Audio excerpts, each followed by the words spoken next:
this video, we are going to start setting up the exterior walls. In the assignment, it says start with the perimeter wall layout. Try to keep the plan dimensions in whole numbers as much as possible. For example, 20 feet, 20 foot, 6 inches, etc. I'm not going to really be picky about this, but again, it's best in construction to try to keep things at equal dimensions. At this time, I want you to set your perimeter walls to be constrained to the roof, and that is right here, and I'm going to show you how to do that. This is the plan that I am going to start inputting. So the very first thing you'll notice, it has an overall dimension of 76 feet and 64 feet. So that kind of gives me a box to start with. So that is how I'm going to begin.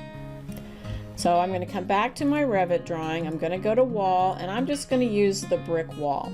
I want to again set my top constraint to be attached to the roof. The reason for doing this is that if I change my roof height, my perimeter walls are going to go with the roof as I change it. I'm going to start out. If I go to the right, my brick will be on the outside. If I go to the left, my brick will be on the inside. So it's going to be very important that I do that. The other thing I want to do is I usually want to draw from either the finish face interior or the finish face exterior. So in my case, I'm going to go interior, and I'm just going to start here, and I want to stay within my elevation marks, and I'm going to go to the right, and I'm going to put in 76 feet. Then I'm going to come down 64 feet. And then I'm going to come back over to the right, and I am crossing my elevation marker, but that's okay. And I'm going to come back up. I'm not seeing any of the wall detail, so I need to come down to the bottom left corner, and I need to set my detail level to fine. Now I can see my brick and my interior wall construction. So I have brick, I have airspace, I have sheathing, I have my stud, and I have my gypsum board.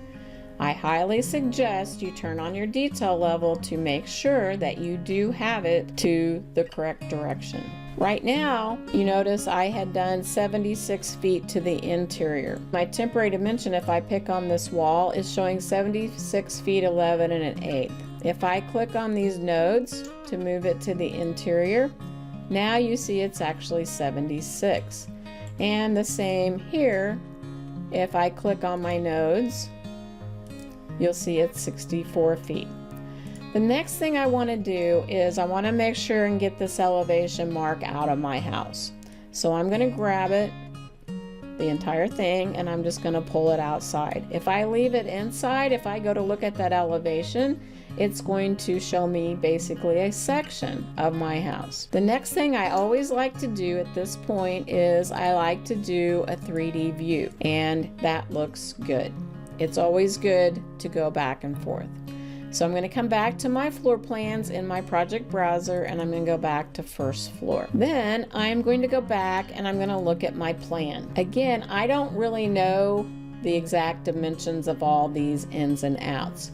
So what I'm going to do, I know this wall is a continuous wall through here.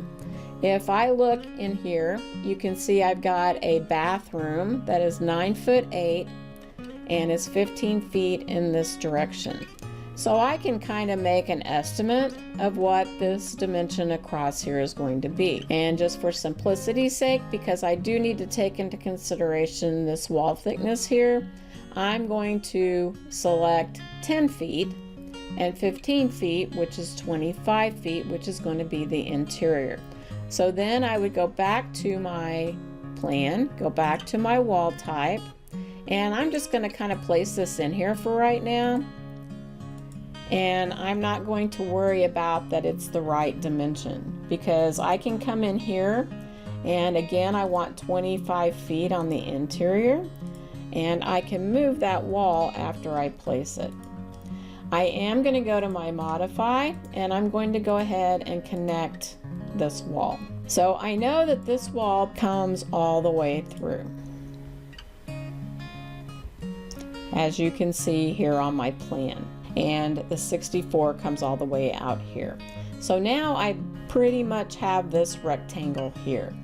The next part, this comes down, and I don't really know what that dimension is, but I can kind of guess. Again, I don't have to be completely exact, and I have to remember that it's probably going to change. If I come down here, this bedroom is 15 feet, and this comes on down into this bathroom a little bit. And I'm going to estimate that this bathroom is probably about 5 feet. I'm going to say that this is going to come down about 17 feet. I'm going to go back to my plan, and I'm going to click on this wall. Whichever wall I click on is the one that's going to move.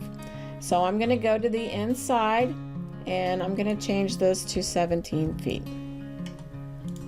And if I go back to my drawing, at this point, my wall is going to become an interior wall. I am not going to concern myself with that wall. I will come back and fix that in a bit.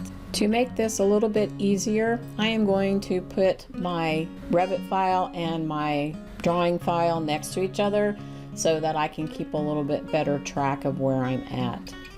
So currently, we have this wall and we have the start of this wall. I'm going to go ahead and pull this wall out just a little bit farther. If I look at this nook, I can see that the width of it is 11'9". So I'm going to go back to my wall, and I'm just going to go ahead and draw a wall down here, and I'm just going to come down about 5 feet for now, 6 feet. And then I'm going to come over to about here. So now I can go back, and I said this nook is 11'9". I'm going to do the inside dimension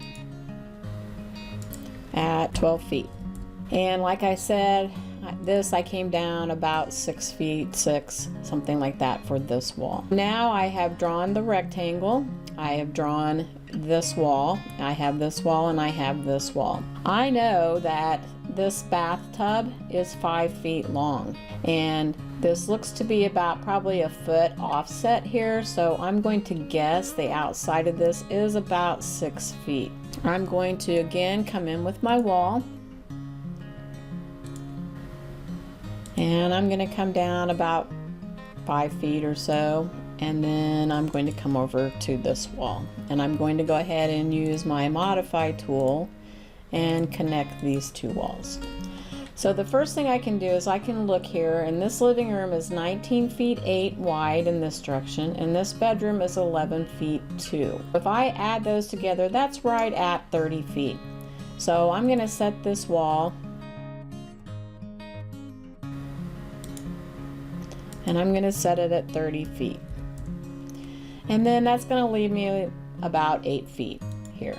Close enough for what we're doing. So now we have drawn this wall, this wall, this wall, this wall, this wall, and this wall. Again, we know this wall comes through.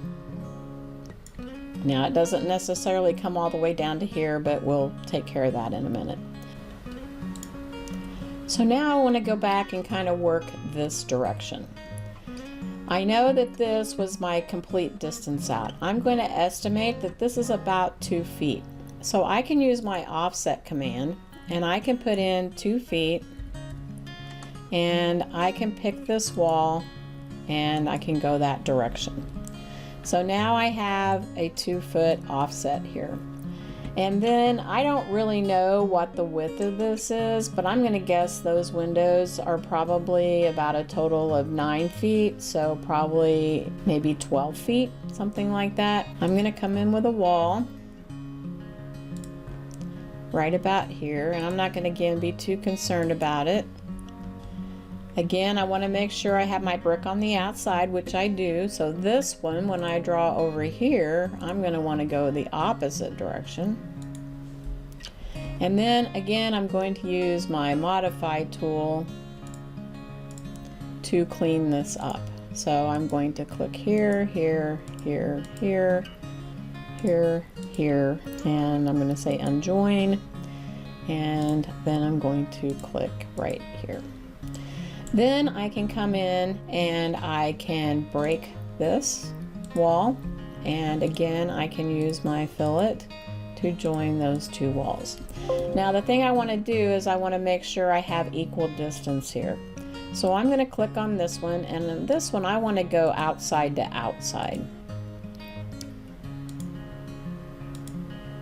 And I'm going to make that 6 feet. And then I'm going to do the same thing here. I want to go outside to outside. And I want it to be 6 feet. So now we have this rectangle to the shape that it should be.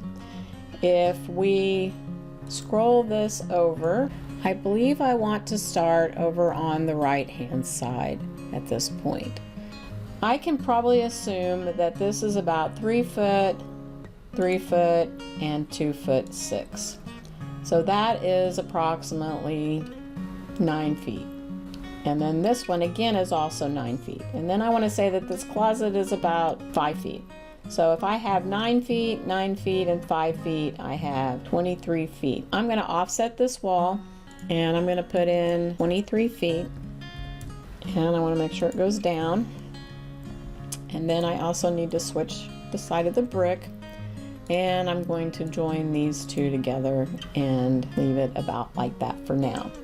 Again, this looks like to be about the same distance. So here, I'm going to be a little bit more accurate.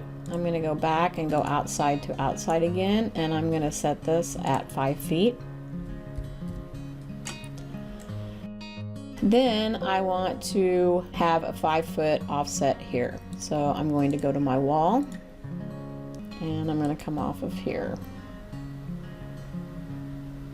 And I'm going to come over to where it's about in alignment with that wall. And then again, I'm going to clean this up by using my fillet. Again, this wall here is going to become an interior wall, but I'll worry about that in a few minutes. So I know that this distance is almost the same as my nook. It looks like there's a little bit of offset, probably a foot or so. If I take this wall and I do copy, and I just bring it down, and then I take it and I do move, and I move it over 1 foot, it should be somewhat close. So I'm going to go ahead and pull this up this way and use my, oh, I gotta switch the brick to the outside and use my fillet.